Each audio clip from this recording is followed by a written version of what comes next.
Hoje você de casa vai saber dicas para salvar o seu melhor amigo de estimação no caso de envenenamento ou também de intoxicação dentro da nossa casa. E ao meu lado para falar sobre esse assunto está a doutora Elaine Pessuto. Tudo bem, doutora Elaine? Tudo, Simone. É muito comum que nossos animais de estimação correm o risco dentro da nossa casa de sofrer um envenenamento e uma intoxicação. Muito fácil, né? É muito fácil porque tudo eles colocam na boca, né? Principalmente filhotes ou essas raças mais agitadas, que costumam tudo pegar, roer, mexer.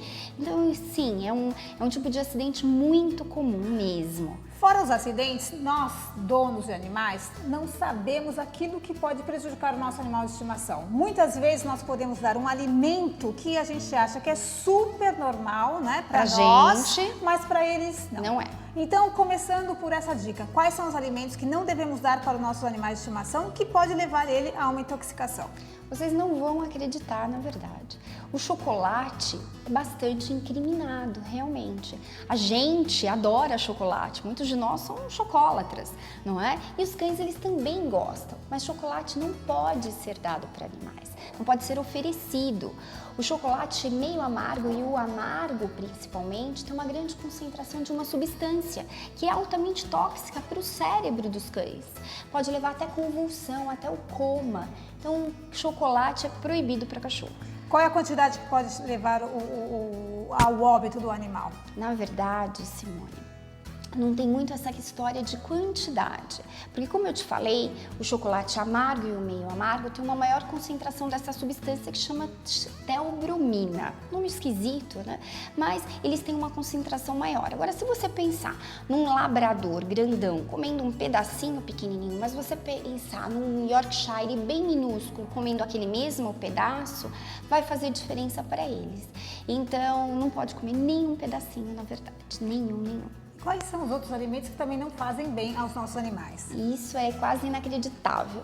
Cebola e alho. Meu Deus, por quê? A cebola e o alho, eles têm um componente que vai, sim, causando diversas alterações metabólicas. E o animal começa a passar mal realmente e a pessoa não consegue linkar o problema, né? Consegue identificar ali uma alteração em fígado, uma alteração renal, uma alteração hematológica nas células do sangue e nem consegue identificar que é por conta de uma intoxicação alimentar. São temperos para nós, né? E às vezes a pessoa fala, não, vou fazer uma comidinha, vou dar um temperinho, né? Um arrozinho com alguma coisa? Uma cebolinha, o alho, que é da nossa culinária, mas para eles faz mal. Então, não pode. Sem alho nem cebola na comida do seu animal de estimação, caso ele precise fazer aquela dieta de vez em quando. Caseira. Né? Ele precisa fazer. Senão, em outras situações, nada melhor do que a boa alimentação industrializada. A ração. Agora, existem outros casos também que eles podem se intoxicar, porque os animais são danadinhos, principalmente os cães, e eles podem comer ingerir algum, como chama? Um medicamento. Na verdade, existem as duas possibilidades, o acidental e o proposital. Porque o dono com boa intenção pode querer de repente medicar. E tem medicamentos que são extremamente perigosos, são medicamentos nossos que não podem ser administrados para o cão, nem para o gato.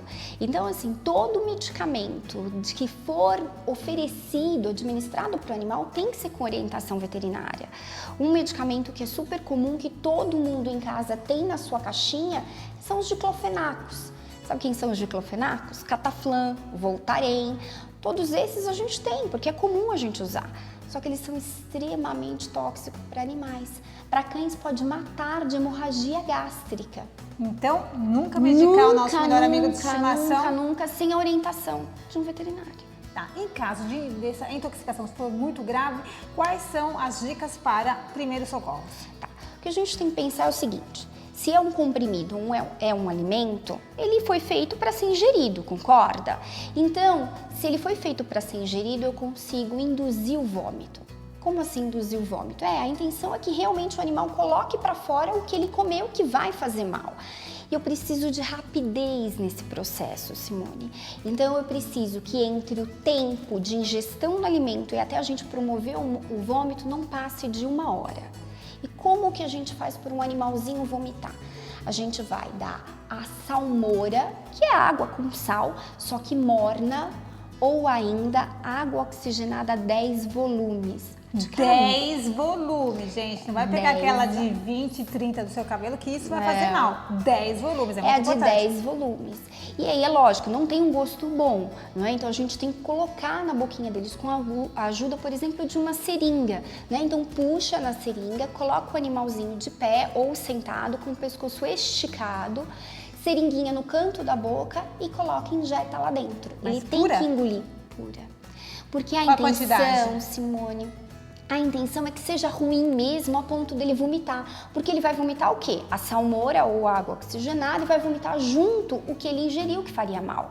Então, se ele ingeriu comprimidos do dono que ele pegou com a cartela e tudo, se ele comeu chocolate amargo, se ele pegou um veneno que tinham colocado por algum ratinho, algum roedor da casa. Se a ele intenção- lambeu algum produto se- também, pode utilizar ou não? Na verdade, se ele lambeu e ingeriu pouco, Simone, às vezes não tem volume suficiente para voltar, né? Então, nem sempre essa manobra vai funcionar se ele só deu aquela lambidinha. Agora, se ele ingeriu em grande quantidade, a manobra funciona. Feito isso, viu que o animal vomitou? Repare, eu sei que isso é meio nojento, mas repare como foi esse conteúdo que voltou. Às vezes a gente consegue identificar até os comprimidinhos que retornam. E aí corre para o E veterinário. corre para o veterinário. Isso é muito importante. Então, só para a gente encerrar, e é muito importante, vamos repetir. Qual é a quantidade que é necessário colocar para o animalzinho ingerir? Por exemplo, um Yorkshire, um animalzinho de pequeno porte. O Yorkshire de 5 até 8 ml deve ser suficiente. Faz a primeira, espera 15 minutos, não vomitou, dá para fazer uma segunda. Não vomitou da segunda vez, de toda forma tem que correr para o veterinário, que ele vai dar medicação para tentar induzir o vômito também.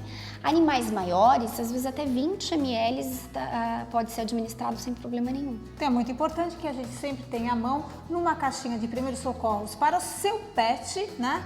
Água oxigenada, uma seringa. E para gatos também isso é importante? Funciona Para do mesmo gato jeito? também funciona. É que a sorte dos gatos é que os gatos são mais seletivos. São mais inteligentes, né?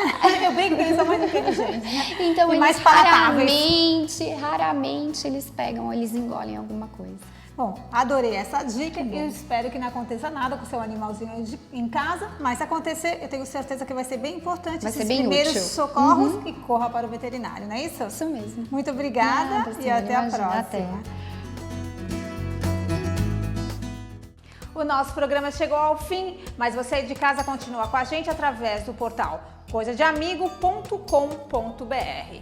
Siga a gente também no Twitter, Coisa de Amigo. Temos um encontro marcado no próximo programa. Um grande beijo e até lá!